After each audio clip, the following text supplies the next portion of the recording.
हाँ जी, MSc class semester third हम chapter कर रहे थे कंटेनर मैकेनिक्स, बुक कर रहे थे कंटेनर मैकेनिक्स, और उसमें चैप्टर कर रहे थे एनालिसिस ऑफ स्ट्रेस। तो मैंने आपके बोर्ड पे लिखा हुआ है the continuity equations, the differential continuity equations करेंगे लैग्रांजियन फॉर्म में, जो आपके बोर्ड पे नोट की हुई है। तो ध्यान से देखोगे, Lagrangian equations for continuity equation. तो हम दो कोऑर्डिनेट्स जो है, एक कोऑर्डिनेट सिस्टम में दो रीजंस जो हैं वो अज्यूम करेंगे। सबसे पहले R0 रीजन अज्यूम किया, let R0 regions of the container at t is equal to 0 और रो ai0 डेंसिटी, और RT क्या है, position of R0 at time t, rho ai t density of container on RT। तो ये y1 y2 y3, ये कोई कण यहाँ पे था इस रीजन में, ठीक है, जो कि अपना स्टेबल था। रीजन कौन सा है, R0, और डेंसिटी क्या है इसकी, रो ai, 0। तो कुछ टाइम t के बाद ये यहाँ पे आ गया, तो इसका जो रीजन कौन सा हो गया, RT, और इसकी डेंसिटी क्या होगी, रो ai, t, ठीक है। तो टाइम में चेंज हुआ, तो ये अनडिफॉर्म्ड पोजीशन है। जब ये कण यहाँ पे पहुंचा तो ये डिफॉर्म पोजीशन हो गई इसकी, ये डिफॉर्म अनडिफॉर्म्ड पोजीशन है। ये कौन सी पोजीशन है, डिफॉर्म्ड पोजीशन है। तो फिर हम कंसीडर करेंगे ए small rectangular parallelepiped in reason R0 whose edges are dA1 dA2 dA3 and volume dV0 is equal to dA1 dA2 dA3, equation number first. फिर हम एक स्मॉल रेक्टेंगुलर पैरेललोपाइप जो है वो अज्यूम कर रहे हैं, जिसकी एजेस, जिसकी जो एजेस हैं, जिसके जो किनारे हैं वो dA1 dA2 dA3 हैं, ठीक है। पैरेललोपाइप 3D होती है, जो कि शेप यह रेक्टेंगुलर फॉर्म की है, ठीक है। फिर this parallelepiped will be deform into a small non rectangular parallelepiped of volume dVt। तो इसको जो है वो डिफॉर्म कर दिया, इसको जो है वो किसी और आकृति में चेंज कर दिया, और वो आकृति कौन सी थी, नॉन रेक्टेंगुलर पैरेललोपाइप थी, जिसका वॉल्यूम क्या है, dVt, क्या है, dVt, और उसके साइड्स क्या होंगी, dyi1 dyj2 dyk3। D form SIM curly linear coordinates, ये कौन से कोऑर्डिनेट्स हैं, वक्रता निर्देशांक है। कर्वी लीनियर का मीन्स क्या होता है, वक्रता निर्देशांक है, ठीक है, समझ आया।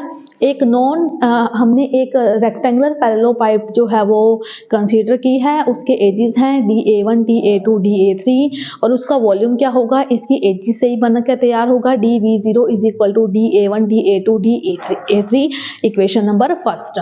फिर ये पैरेललोपाइप जो है वो डीफॉर्म्ड हुई किसमें, into a small non rectangular parallelepiped of volume dVt, जिसकी साइड्स हैं dyi1 dyj2 dyk3, और d forms curvilinear coordinates.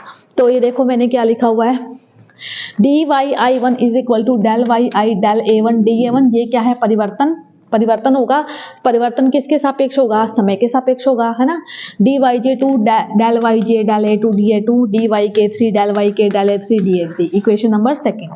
Now the volume of parallelepiped, तो इसका वॉल्यूम देखेंगे dVt is equal to epsilon ijk dyi1 dyj2 dyk3, इसमें इसके मान रख दिए dA1 dA2 dA3। तो इसको मैंने क्या कंसीडर कर लिया, J से, इसको क्या कंसीडर कर लिया, J से।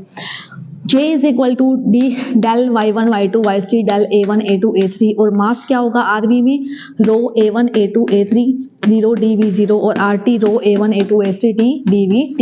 ये रो है, ये मास है, सबसे पहले R0 रीजन में है, और ये कैसा रीजन में है, ये RT रीजन में है, ठीक है। इसका नाम दे दिया J।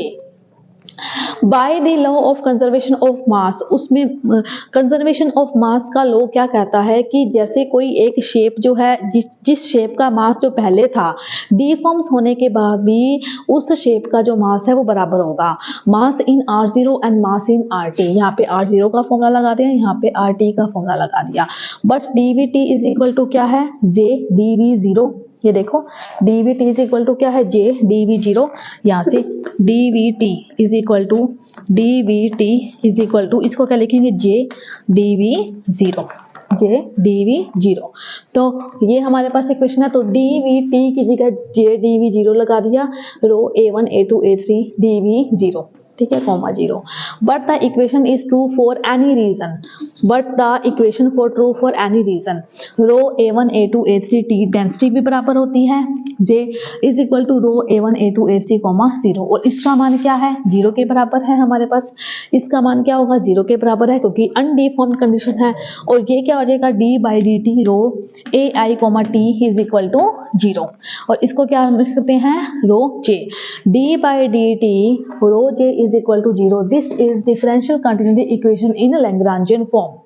सबसे पहले इस बोर्ड पे लिखे हुए कंटिन्यूटी इक्वेशंस को आप नोट करो, नोट करने के बाद वापिस से समझो लैग्रांजियन फॉर्म में R0 जो है वो रीजन है ना कंटेनम का, और रो 0 जो है डेंसिटी है, RT जो है वो रीजन है टाइम t पे, और रो AIT डेंसिटी है कंटेनम t में। ठीक है, फिर कंसीडर किया है एक स्मॉल रेक्टेंगुलर पैरेललोपाइप्ड इन रीजन R0 में जिसके एजेस हैं DA1 DA2 एंड DA3, और वॉल्यूम क्या होगा, DV0 is equal to DA1 DA2 DA3। फिर वो पैरेललोपाइप है वो नॉन रेक्टेंगुलर पैरेललोपाइप में डीफॉर्म्ड हुई है जिसके कर्वी लीनियर कोऑर्डिनेट्स क्या होंगे, DY1 DYJ2 DYK3। ठीक है,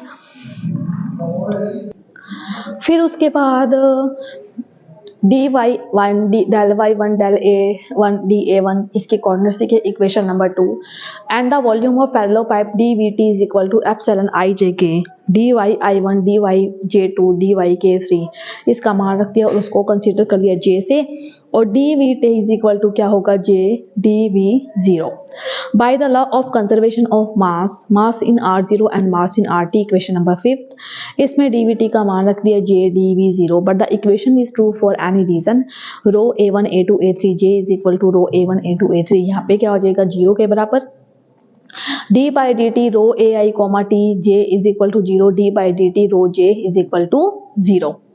ठीक है, तो ये कौन सी इक्वेशन है, this is differential continuity equation in Lagrangian form. Euler form में आप लोग खुद ट्राई करोगे, एंड आयलर फॉर्म में कंटिन्यूटी इक्वेशंस आएगी, उसमें आप खुद देखोगे, और नेक्स्ट मैं करवाऊंगी आपको स्ट्रेन।